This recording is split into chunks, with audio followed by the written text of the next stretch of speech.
Welcome, astrology lovers. My name is Amanda Pua Walsh. I'm the CEO and co-founder of Astrology Hub. Today, I am here with Tami Brunk. She is a shamanic astrologer. Did I say it right, Tami? You did. You said it perfectly. All right, good. Okay, so we are here today talking about Venus. You are tuned into Astrology Hub TV. And let's see, hold on one second, you guys. All right, so Astrology Hub TV is a weekly show dedicated to helping you explore your connection to the cosmos and how cultivating this connection can help you live a more empowered, fulfilling, and vibrant life. We're here live every Thursday at 4 Pacific, 7 o'clock Eastern. And if you'd like to receive a Facebook message when we're live so that you don't miss any of our future episodes, you can do so. The link to do that is in the description of this talk. And okay, so a few weeks ago, it was about 3 weeks ago, we opened up a dialogue about Venus and her cycles with Sasha Benedetti. And today we're going to continue this dialogue from a different perspective with certified shamanic astrologer and former president of the Shamanic Astrology Mystery School, Tami Brunk. And so Tami's going to talk with us about the power of a story, why the Inana Myth is so important for us at this time. She's going to talk about how engaging the 19-month Venus cycle as ceremony will transform you, how the current Venus and Aries cycle is remaking our world, and how to navigate our current Venus in the Underworld phase for greatest benefit. So this episode is for you if you love ceremony and or you would like to start engaging in more ceremony. If you love to engage with sacred timing, like the new moon, the full moon, the solstice, the equinox, and if you want to tune into a cycle that is another powerful cycle that very few people know how to work with. So Tami, this sounds so amazing. I cannot wait to dive in. But before we do, I just wanted to take a moment to help all of us, both you and me, and also the audience, everyone that's tuning in, to get centered. So if everyone can just go ahead and close your eyes, if you're in a place where you can do that, and just pay attention to your breath, tune into your breath, and then tune into your heart. And taking a moment to really open this space. I love to open the heart space through gratitude. So taking a moment to tune into whatever it is that you're grateful for in your life, the people, the experiences, life itself, whatever it is for you.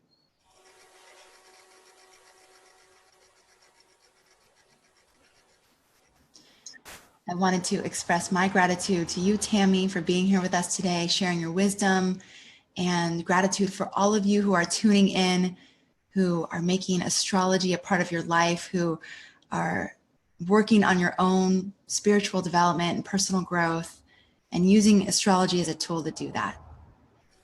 So much gratitude to all of you. Astrology Hub would not be what it is without you. And very grateful for this opportunity, this space and time to connect with each and every one of you. Let's go ahead and exhale our breath and take one deep breath together, breathing in and out. And when you're ready, just go ahead and gently open up your eyes, bringing your attention back to this call. So I'd love to introduce Tami a little bit more. Tami Brunk is a certified shamanic astrologer and the former president of the Shamanic Astrology Mystery School.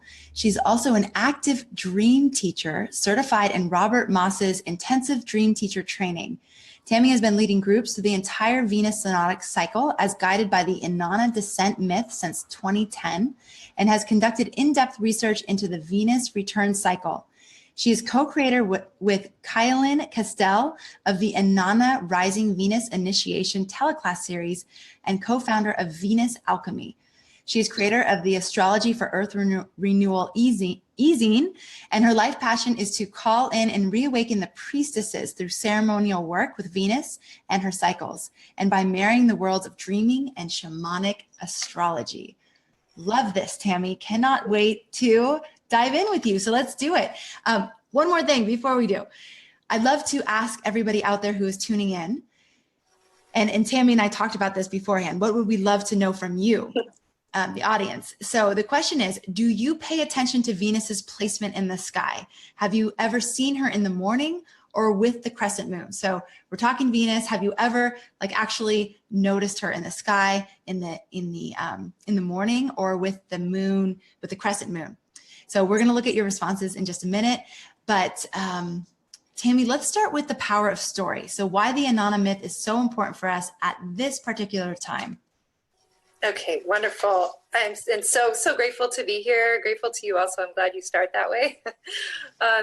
So for those who are not familiar with the Inanna story, it is one of the oldest written accounts. It actually predates Gilgamesh. It was a story that was written, it's a Sumerian tale about a great goddess, Inanna, the goddess of heaven and earth, and it's a story about her descent into the underworld and her journey to get there and the death and rebirth initiation that she goes through. And there are a number of reasons why I think this story is important, but I'd like to begin by actually telling kind of an abbreviated version of the story so we can get the feel for that. So in the Sumerian telling, their great goddess Inanna she is a goddess that is all powerful. She is the love goddess. She is the war goddess. She is the goddess of fertility. She encompasses many qualities, but she is the kind of quintessential uninitiated goddess. She's bold, she's fearless, she's bright, she lives in the upper realms, she's beloved by all. And she, at this point in the story where it begins, she's made the choice that she wants to go to the underworld. She chooses to go to the underworld to meet her sister Ereshkigal, the dark goddess.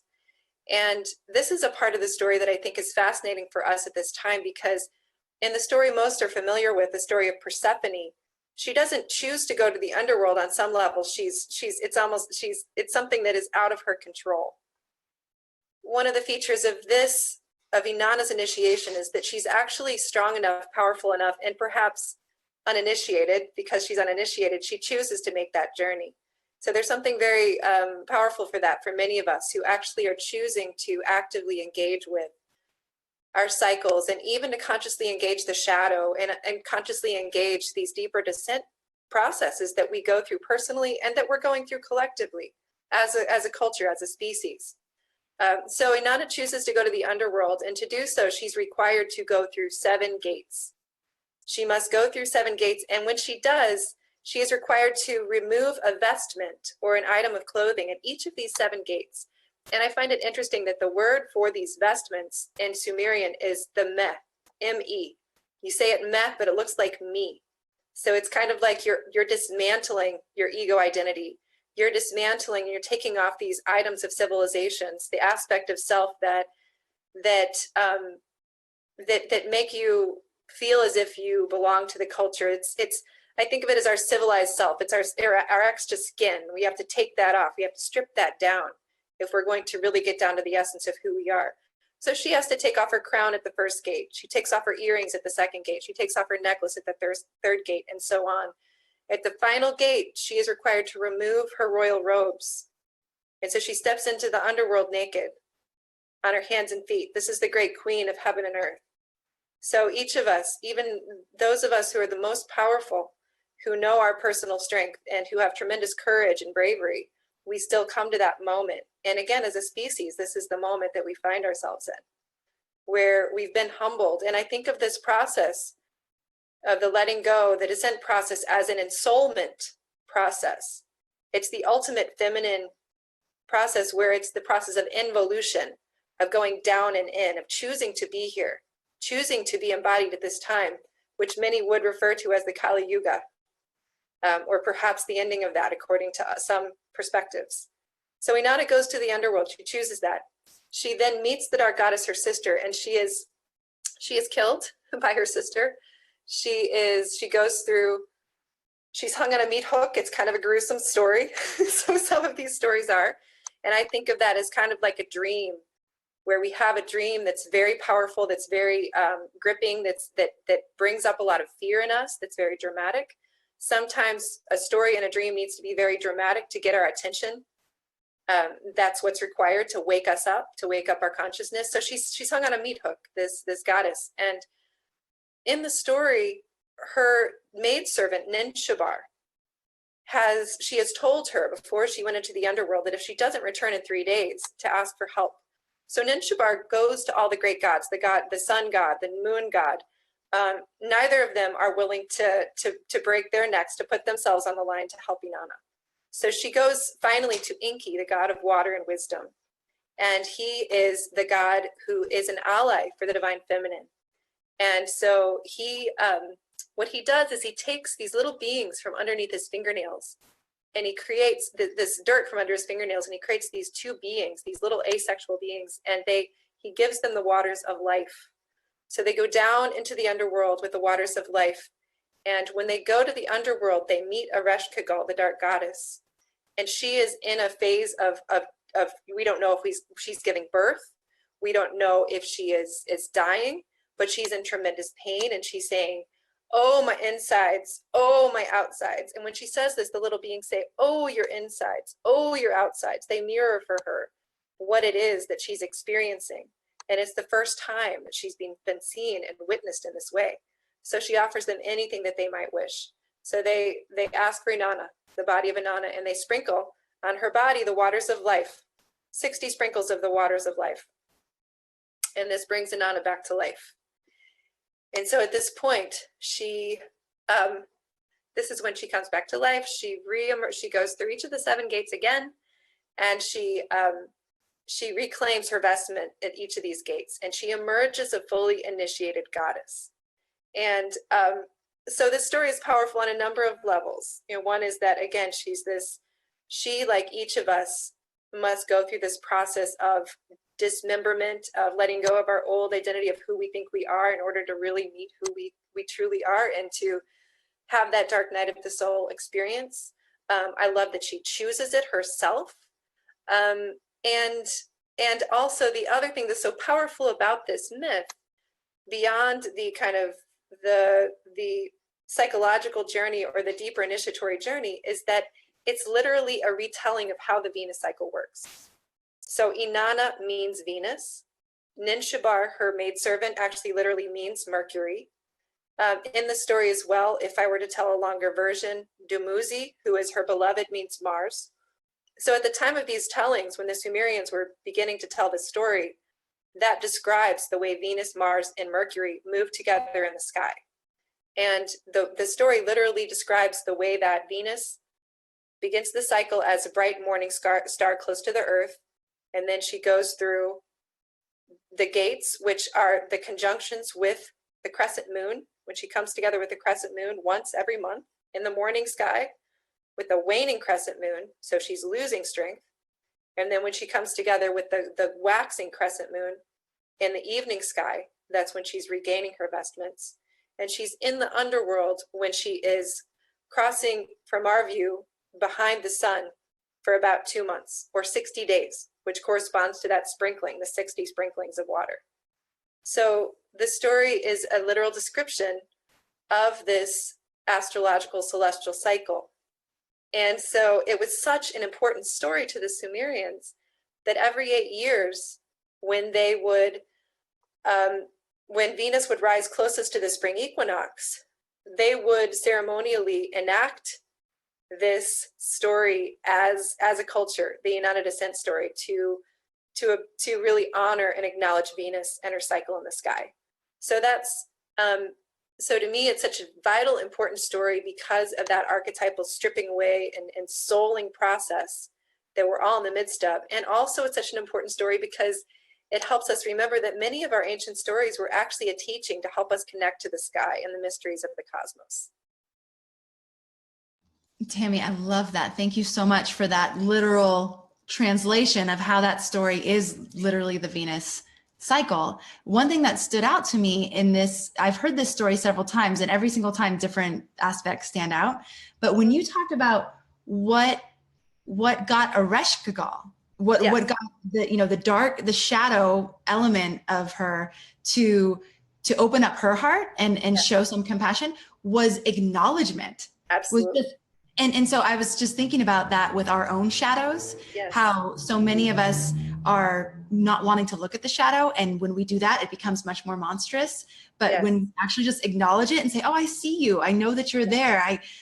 And even just that mirroring, you know, we can do that with ourselves. And it Yes. seems like that would be one of the lessons in that. And I just hadn't picked up that part of the story before. So that was fascinating. Absolutely. Yeah. It's such a powerful part. Absolutely. So important.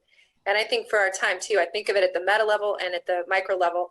I'll say one other thing that I've found after working deeply with this story in the Venus cycle. The way I've come to look at it is that Venus, when you start working with this cycle regularly, like this is how I orchestrate my life. This is how I think of the deeper pattern of my life is aligned with this Venus cycle. Then you begin to ask the question, is it possible that the time we live in now, looking at it at a meta scale, that Inanna has been in the underworld for the last 5,000 or so years? And that even though it seems like an aberration and it seems like it's off and it's wrong, at the bigger scale of time, maybe it's exactly what needed to happen. Maybe it's exactly part of the cycle. The feminine is in the underworld. She's now coming up and out. This is how it works. This is the part of the story we're in. And so to come to a deeper understanding that this is where we are. And I love what you're saying so much about that part of Ereshkigal. That's the part that moves my heart the most as well, because I think we also live at a time where, when we're part of this spiritual community, where we've been learning these practices of gratitude and love and connection, and also learning a lot about wanting to focus on the positive, which is very good and very important. Sometimes when we look at the world around us and we see the many Ereshkigals around us and those inside of us who are suffering, who may be angry, may be filled with rage, how do we encounter that energy outside of ourselves? And sometimes it's appropriate, of course, to begin here, because if we see it out there, there's probably some of that in here. And Absolutely. So yes, exactly, to mirror that, to create a space to not feed it, but to say, yes, I hear you, I see you, and let that be healed. I've even been doing things like, oh, you know, like if let's say anxiety is coming up, or fear or worry, or, you know, whatever it is, it's kind of like, oh, Amanda, that's really cute. I see that you feel that way. And, you know, kind of just bringing like a lightness to it too, acknowledging that it's there. And just for me, using the word cute makes it much less like intimidating. And it's something like I would say to one of my daughters, like, that's sweet that you feel that way, but, you know, we don't really need to be too concerned about that right now, or, you know, whatever. Okay. Is there a planetary equivalent for Ereshkigal? That is a very good question. You know, you could say that, you know, it's very interesting in this particular Venus underworld cycle, because right now, as we speak, Venus is in the underworld. She will encounter Pluto, although the ancients couldn't have seen that. It would be hard to describe an equivalent to Ereshkigal in a way that they could have observed physically, because the very idea of Venus in the heart of the sun as being in the underworld is that you can't see anything except the sun. Mm. So it's a really good question. There are some who would say that, of course, Pluto is the dark goddess. And again, in this Venus and underworld cycle, Venus will be with Pluto, which is very interesting, in the underworld. Oof. January 9th, right? That's something to look to. That's something to look to, absolutely. Very powerful. This Venus underworld cycle we're in right now is extremely powerful. I love, and we're going to get to that. I love what Shirley says in the comments. She says, glad to hear that we are finally starting to see the god and goddess stories as ways to remember the movements in the sky. I completely agree with that. Okay. Yeah. All right. Let's go to how engaging with the 19-month cycle of Venus as ceremony, how can that transform us? How can we work with that? And what do you actually mean by this? Okay.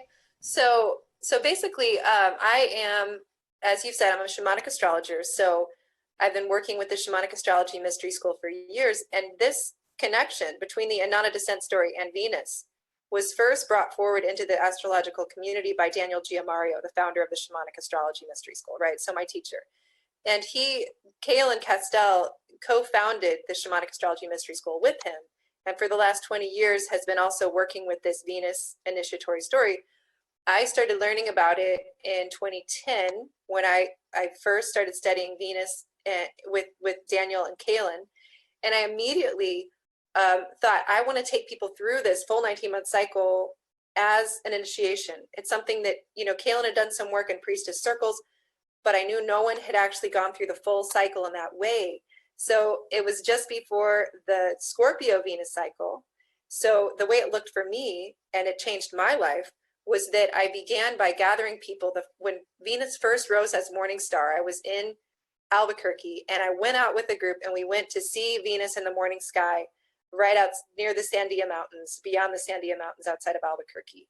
And it was so phenomenal to be able to see this bright morning star. And then we went, and we would every month, we would meet at like 5 in the morning to do ceremony and to go out in the city. We were in Albuquerque in the city. We would drum up the sun. We would welcome Venus.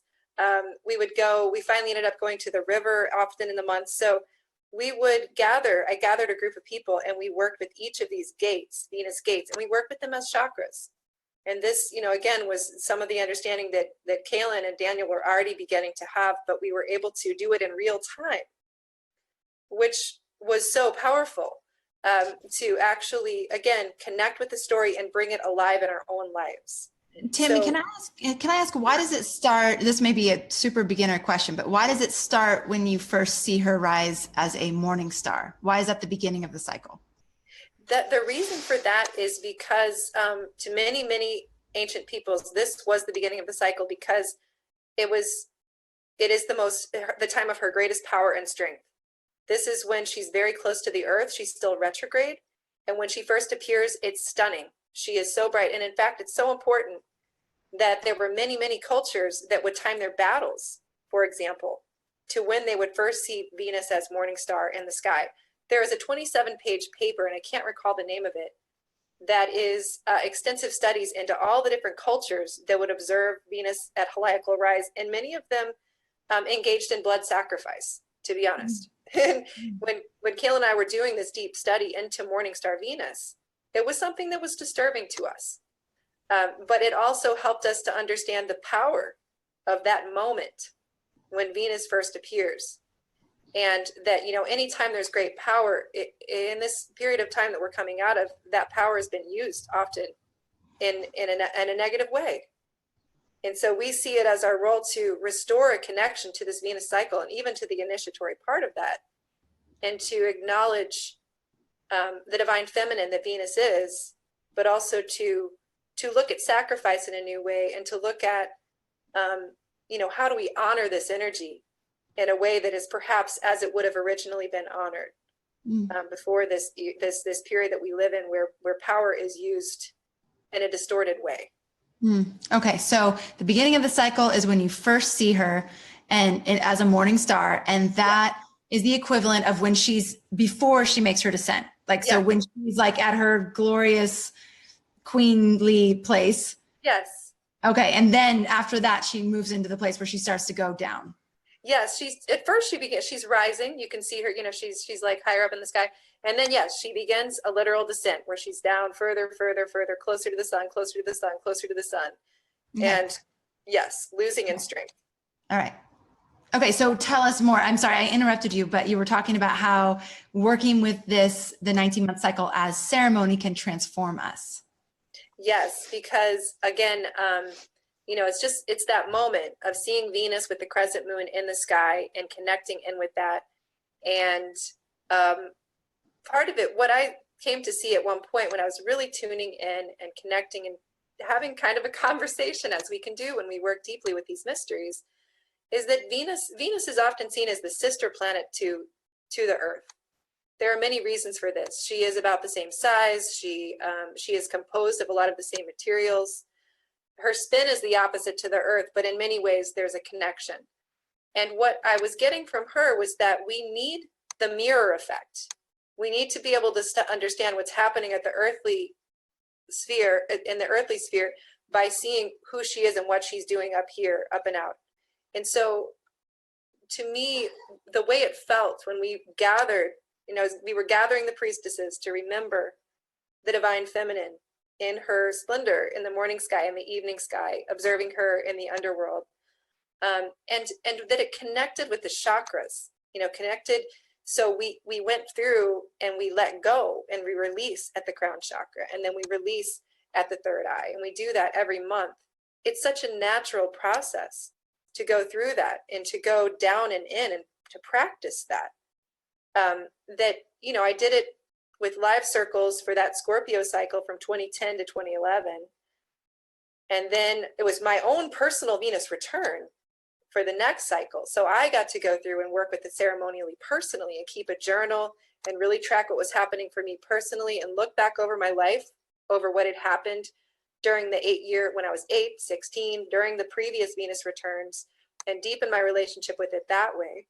And then the next cycle is when Kaylin and I began to take people through that full 19-month journey through a teleclass that we offer. And so that now we had like 100 people who signed up within 3 weeks because the energy was there to begin to take people through. And what was powerful about that was that it was collective, and that's how the Sumerians had also done it. It was a collective ceremony, much like what you're doing with this TV show. You're focusing the energy in that way, which is so powerful. It has absolutely transformed my life. And I know many of those in our circles, because we begin to understand that rhythm of descent and renewal as it's like breathing. It's just a part of who we are and how we operate. And we already get that by working with the moon and the sun, and that's powerful and it's important. Venus actually encompasses the moon and the sun as well as Venus in her cycles. So you're working with all three. Yeah, and I think it's a really amazing reminder too, that it's not like we descend into the underworld and face our shadow once and then emerge glorious. This is a cyclical thing where we get to keep doing this throughout our life. And can you give us an example of the type of practice you would do to release at the crown chakra or release at the throat chakra? What, if someone wanted to begin to pay attention to something like that, give us an example of a type of practice you would do in your group. Okay, well, very simply with the crown chakra, we create Venus altars, right? That's a very powerful way to engage with this. And so I will always start when I begin the cycle. I have the crown on the Venus altar when Venus first rises as morning star. It's a reminder of my own sovereignty and my connection to spirit. And then I will take that crown off, literally, and I'll remove that. And sometimes, sometimes people will, at the very end of the cycle, the first time we took people through this live, we went to Faywood, the sacred site in New Mexico, and I created kind of a proclamation, and we gave people back their crowns, and we went through this deep process of claiming our sovereignty. Wow, so, that is super powerful. Powerful, very powerful. It's simple and powerful. Yes, and it is. And I just want to say, I love to do the live workshops, and I do it, Kaylin does it. And we compress everything in a few days, but there's nothing like having that ceremony at the very end of the actual cycle when Venus is with the moon at that final gate and then enacting it. It is so powerful to do it in real time. I can see that. It would be very potent for sure. Okay, so talk to us about where we're at right now. So where we're at right now is Venus is in the underworld, and this is, as we were speaking, I think before this call, I'll talk about the Aries cycle later, won't I? Okay. Yes, you will. That right now, she's in the underworld, and she entered the way you can know when Venus is entering the underworld is that she'll be about 10 degrees away from the sun. That's kind of the easiest way to measure it. However, depending on exactly where Venus is in her cycle, sometimes it's not quite that exact day. And in this case, she really, according to Sky and Telescope, this is how and if you can observe close to the horizon, she really didn't disappear until about December 12th. So she just disappeared into the glare of the sun. So this is the part of the journey where Inanna is in the underworld. She's going through her ceremonial death and rebirth process. Okay, and how is the Venus in Aries cycle that we're in, so kind of stepping back, that we're in Venus and Aries, how is that remaking our world? So that one of the things that's so powerful about this work as well is that the way we look at this is that Venus, whatever sign Venus is in when she begins her cycle, is the overtone or the guiding energy of that full 19-month cycle. And the reason for that is because that is the sign she will spend the most time in. And that's where she rises in her strength. And so during every cycle, she'll rise in a different season in a different sign. And that pattern of how she rises in the different seasons and different signs creates actually a 5-pointed star, among other things. It's very powerful. But also she, that represents the meta goddess, or the guiding feminine archetype that is on the world stage, undergoing this deeper process of initiation. And so you'll see it, the current meta goddess, the current Venus cycle is the Aries Venus cycle. It began around the end of March, early April of this year. And that's when she rose as morning star in the sign of Aries. It's a very important cycle because it is the final cycle in about 102 years, where every 8 years we've had Venus rise as morning star in Aries near the spring equinox. This cycle is the culmination of 100 years of Aries Venus cycles. So this is like the final opportunity for us to really tune into that goddess and to bring her forward personally and collectively. So to understand that, Aries is the warrior goddess. She is the protectress. She can be seen as embodied by Sekhmet, by Durga. These two goddesses are the ones who are called forth in order to bring a world that is in great imbalance back into balance, sometimes in a very fierce way. In the case of both of these goddesses, it's not in a pretty way. This is the time we live in now. And so whatever it takes to bring this world back into balance is what this protector of cosmic order, that's who she is.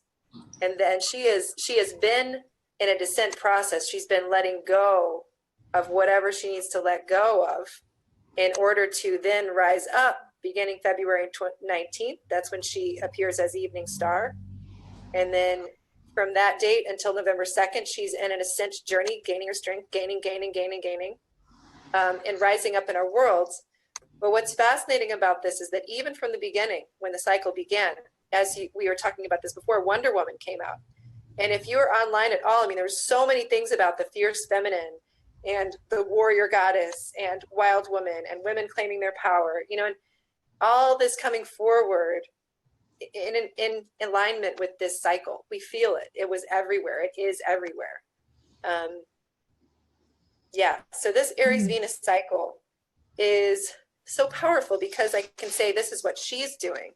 This is what's happening at the collective level. And it's also, that's what's rising up in each one of us. So what I've been seeing with each of us is that we're coming to this place of really getting stripped down to feeling and seeing, why am I here? Why am I inhabiting a body at this time? Why have I incarnated in this world? Because what Aries wants more than anything is her noble cause and mission. She wants her deep purpose in life. And why is she here? And how is it that she's here to bring the world back into balance? So each one of us, women and men, are engaging with this energy so that we can rise up collectively and bring our full power into the world to bring it back. So would you say that between now, or so like December 12th, and then that February 9th date, is that what you said? 19th? Would you say that those are some guiding questions that we all could be asking ourselves? Absolutely. So as we're in the underworld, as our Venus and Aries cycle is in the underworld, it is these questions around, what is my noble cause? What is my mission? Why am I here? How can I contribute to balance on the planet? Seems like those would be good questions to be almost like incubating right now. Yes, incubating is a really good way to say that. Because what happens in the underworld is going to look different for everyone. But it is a time, like you're saying, to incubate those questions and to do those deep dives and really to let whatever feelings come up. So it can be, I've done a lot of research into the Venus return cycle. So what happens for individuals every 8 years when the Venus cycle is personal for you? Because every 8 years, this cycle is the same cycle you were born into. And so that's one way of understanding how we can tune into this cycle and work with it individually. And what I've found is that there are many women who, give birth during the cycle. One of the women in my initial cycle, she literally got pregnant in the underworld. She gave birth the day of the crown chakra. And this is not that unusual. So what I've actually counseled a number of clients recently, especially those in their Venus return cycle, is things like if they want to write a book, this can be a really good time to be working on that book, because then you can I have the idea of giving birth to it around the time of the crowning. So yes, this is a time for deep planting of those seeds. It may not be that these months, it will be that these months for some people, they're right out on the ground, they're doing their work out in the world. Certainly that's true for some of us. And for many of us also, it is to do the deeper stripping away. It's to do the deeper letting go of whatever stands in the way of that. Yeah, So, I mean, if we bring in that Ereshkigal example again, it's like, okay, so we're asking these questions. What's my noble cause of my mission? Why am I here? We may come up with some answers to that, but what we'll definitely come up with is some resistance to that. So why, all the reasons why we're not capable of doing that, why, why it's never going to happen that way that we're envisioning. So this would be the time to be working with those elements of ourselves in an Ereshkigal fashion. We would be acknowledging them, reflecting them back, and giving them name. Yeah, exactly. And in fact, I love that you bring that up. I love that, because when I first went through my first Venus return consciously, ceremonially, it was absolutely life-changing. And of course, like some of us, really love astrology. We love doing this. I wanted to do everything. I wanted to do it all right, in sacred timing. So I just, I went to Hawaii and did this shamanic dream temple with Robert Moss. And then right around the time of my actual, when Venus was with the sun in the underworld, I planned this whole cleanse for that whole time. And then at the center of it, I took Robert Moss's Making Death Your Ally. And then I did a plant medicine death journey. So I tried to do everything, right? Which is so classic, because by trying to do everything, I was probably trying to control it, which is what I realized later, right? Like that's what we do. We're attracted to these things because we want to control it. But what I found when I went through an early journey was I was journeying to my sacral chakra. And by the way, we're each born at a certain time in the Venus Inanna journey. And this is also, Kaylin and I are going to be teaching a workshop on this beginning January 18th. But I was born when Venus was activated at the solar plexus, and then now it's moved to the sacral. What's activated for me is the sacral chakra. That is my personal chakra.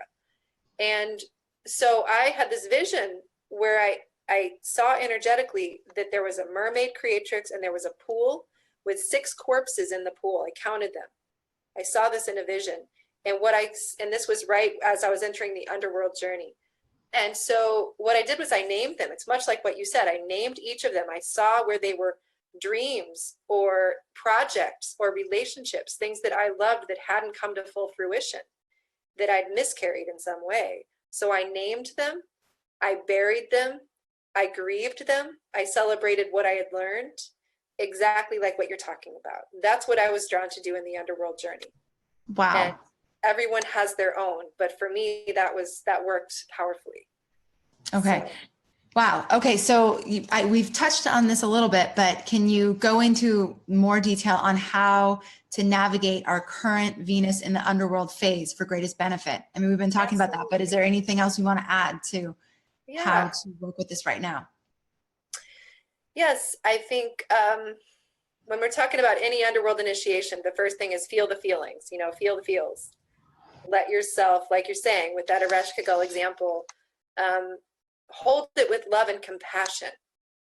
And one of the things that Kaylin really first brought to my awareness, and that we now always remind people of in our classes, is that when we set strong intentions, when we really say, this is, and at the beginning, this is our intention, is to step into our full power as the protectresses of the earth, to come in and do what we've come here to do our work in this world. When we set that strong intention, everything is going to come up that stands in the way of that intention for clearing. That's what this is really about. So people get confused, and when they set a clear intention and say, I want this, and the first thing that shows up is exactly what you don't want. It's not that you did it wrong. You actually did it right. So yes. So do look deeply at what you know or what you feel you know about what you want to be contributing in the world. But I think for many of us, it's a time of slowing down and of deep listening. I see it as a time of deep listening when we're in the underworld. And there are many reasons for that. It's also because right now we've got the sun, we've got Saturn with the sun at Galactic Center, which again, Kaylin just discovered this is the only time in 26,000 years that we'll have that. Saturn with the sun at Galactic Center in 2 days, which is right near my birthday. So 26,000 years, huh?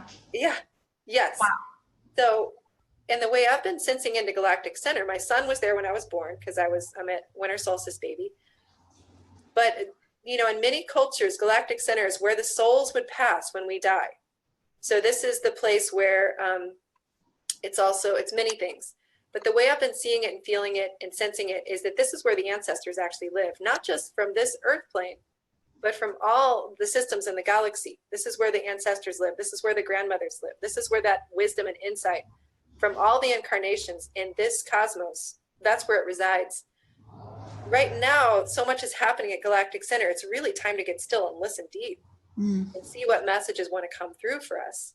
And so that then when we're planting those seeds, we're also really paying attention to what's happening. So when you talk about resistance, you know, pay attention and see where, I mean, I'll just say, I felt like I got such a strong message from the grandmothers the other day when I was in retreat for a couple of days, when this Saturn Mercury was right at Galactic Center, was beginning that journey. I felt like the grandmothers were saying, stop, be still. And it was like a physical thing where they put their hands up and I felt it in my body. There's something about that energy for a lot of us right now. Just stop, be still, just listen. And what happens for many of us when we start to do that is we see all the ways we've been just pushing relentlessly. And there's a deep exhaustion that comes through. And so, you know, it can be, I don't want to simplify. So it's not just about laying around and not doing anything during the underworld. It's not about that. But it is about deepening into this stillness. And I think then also allowing ourselves to ask where the life force energy is. Where is my aliveness? What makes me feel alive? And beginning to tune into that energy. Because really in the underworld, we can potentially, sometimes we feel like there's no energy. Sometimes we feel powerless. That's part of it. It is possible for some of us to really tap into that vitality as well, though, and really move forward. So again, it's different for everyone. But I think going into that place of deep stillness, and I would say the other thing for myself personally, and for many, many women I've seen in this cycle, you may be asked to let go of things. There may be a deep letting go process of elements in relationships, I'll just say personally, I'm going through a major surgery. And that's something that I'll be going through, and that's not an unusual kind of thing. So if we're letting go of things, then to understand that's what it takes to come into full empowerment. So to really hold with compassion and love these times of intensity and of deep feeling and of discomfort, and even if rage, anger, any of those feelings, or just pettiness comes up, to hold that with the same love and compassion that we would a small child, or that the little beings did with the Reshkagal, you know, in those moments, to be able to hold that and cradle that and say, okay, it's okay, you feel that. You know, cultivate this emotional intelligence to tune into what's happening in every moment in our feelings and just be able to be with that. Yeah. Amazing. Yeah. And I've noticed too, that this right now in this period, if we're asking the question, like, so I've had several situations that I've been navigating and it hasn't been totally clear how to navigate. So when I've said, okay, I'm not totally clear, show me, like I'm open, I'm willing to listen, I'm here, I'm available. It's been so potent what I've received back that the letting go is easier because it's just so clear. It's not that kind of like wishy-washy, like, do I not, is this right? Is this not right? It's like, no, this is exactly what needs to happen. Just, I can imagine Inanna as she's stripping down the robes, there's such a level of clarity for her that this is exactly what she needs to be doing, which gives her the courage to do it. And then just reminding ourselves that as we're letting go of things, we are making space. We're truly making space for something new to come through. So yeah, I can feel it. And like you said, it's not like life is stopping and we're not doing anything. It's more that there's just this deeper level of like, okay, why is this showing up right now? What does this mean? Like, show me, tell me, guide me. I think that those kinds of questions are really, really helpful at this moment for myself personally. So, yes, absolutely. And, you know, I have to say, with so much else happening that is epic astrologically at this time, as always, it's hard to separate out what is Venus, what is Mercury retrograde, what's Galactic Center, what is all this going on at Galactic Center, right? Right. So, but I do think, you know, as you're saying, this is a time to meet the shadow. It's to look at what we're afraid of and to stop running. Yeah. Woo, fun. Okay. All right. So, so Tami, for those of that are listening in who are resonating with your approach and your message and your amazing ceremonialization of this cycle, how can they find out more to work with you in the future? Well, they could join Kaylin and I for 2 courses that we're leading that are coming up. The first one, and I think there are links here. Do they? I don't know if they show up or they will. They'll show up in the description of our. Oh, awesome. Okay, so a couple things. We're going to have a webinar actually that will introduce people to these concepts. Kaylin and I will lead a webinar, and it'll have some experiential aspects. Everything we do, we include guided visualizations, lots of home play practices, just many different elements. But that webinar will be January 3rd at 5 p.m. It's a Wednesday. And that, you know, we'll have a link to that, how you can sign up for that. And then we have these 2 classes. The first is really looking at Venus and how it shows up in the chart. When were you born in the Inana cycle? I actually had hoped to look that up. I didn't have time to find out where you were born. So for example, I'm morning star Venus. I was born at the, when Inana was releasing and clearing at the solar plexus chakra. So there's a lot for me around the solar plexus, right? Mm-hmm. So we'll talk about, basically in this one, we'll talk about morning star Venus. What does it mean to be born morning star? How do you find out that? Evening star Venus, were you born in the underworld? What does it mean to be the alchemical goddess, which is something we didn't even get to today. And then to really talk about the meta goddesses, the leading goddesses on the world stage in the 21st century and what that has to do with in terms of where we're heading. Mm. So there's that class that begins January 18th. And then there's the class, the Aries Evening Star Inanna class, where we will take people through all of those gates, beginning with the root chakra, all the way up to the crown chakra as an initiatory journey. And we highly recommend that to anyone who's interested in this work, and especially if this is a Venus return cycle for you, or if you have Aries that you're working with in your chart. So how would they know if it's a Venus return for them? We, if you were born, if you are in an 8-year or close to an 8-year, so if you were close to 40 years old, 48 years old, a year before or after that, then there's a good chance that it's a Venus return cycle for you. Ooh, that would be me. That would be you. I'll be 40 in January. You'll be 40. Wow. Okay. So in January, I think, okay, I want to look it up now. It's okay. Yeah, totally. I mean, I think I'm the one like right at the bottom of the underworld, like exactly in the middle. I don't know what that is. Oh, you're in the underworld. You're Venus in the underworld.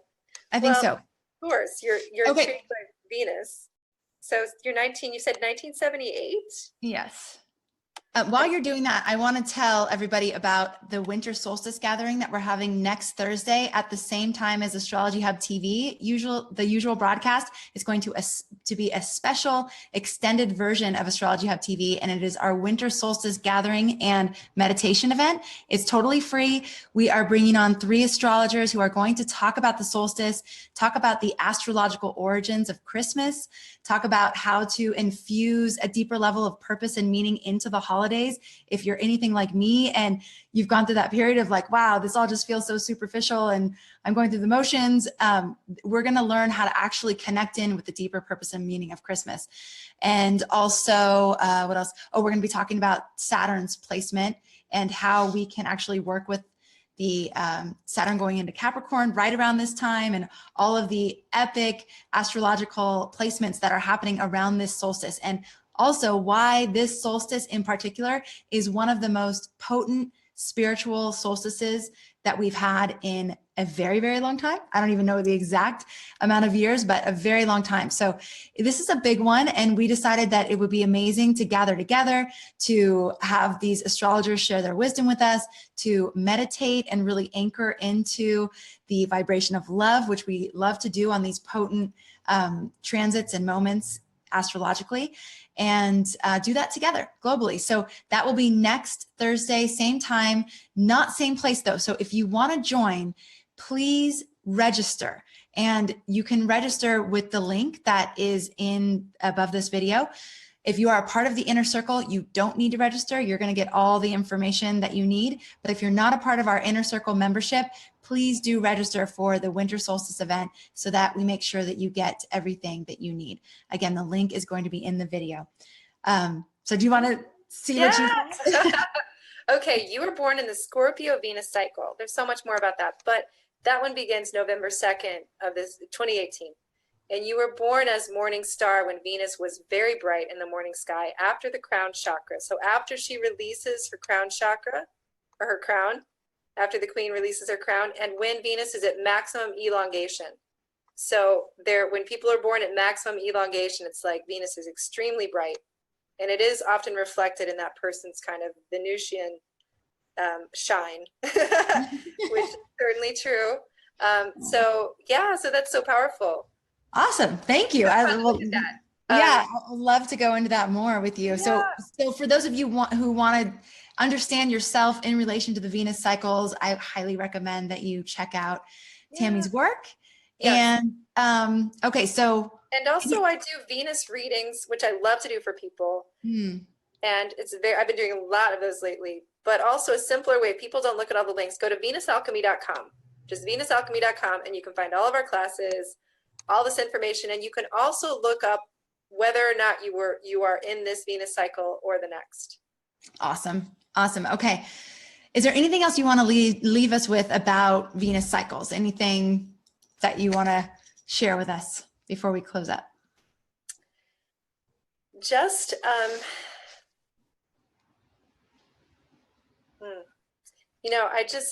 it's the thing for me about working with this cycle that blows my mind is this deeper understanding of what it actually means to be in the underworld.